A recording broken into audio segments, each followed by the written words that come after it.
Well, everyone, the files have been released. The files we've all been waiting for, against the objections of the family.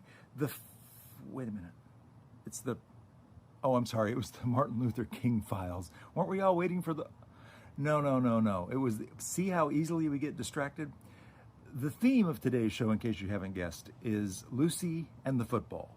If you've seen Peanuts, of course you know that she's always promising Charlie Brown that he'll get to cook the football this time, and he always buys into it, sometimes with a signed document that's not notarized.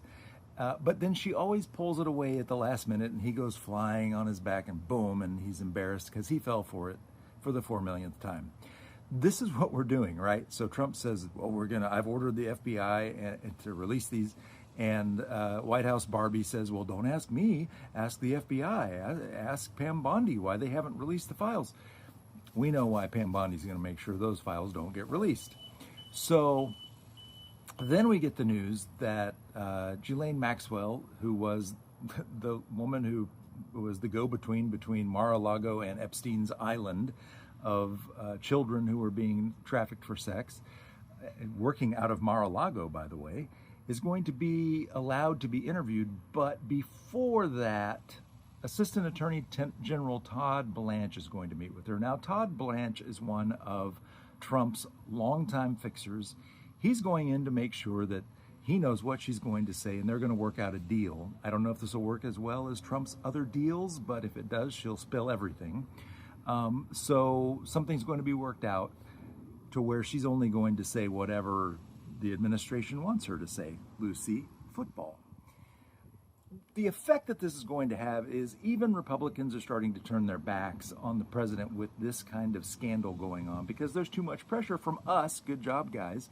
For example, Tennessee, from the House of Representatives, Republican, Mark Green has said that he's resigning rather than continue to deal with all these scandals. It's only been 6 months, dude. And so that means that pressure from constituents is working, right? Meanwhile, we see that the UN is working very hard to create strong trade alliances outside of what we used to do, understanding that the United States is no longer a functioning part of the global community. And they are bringing together support for Ukraine.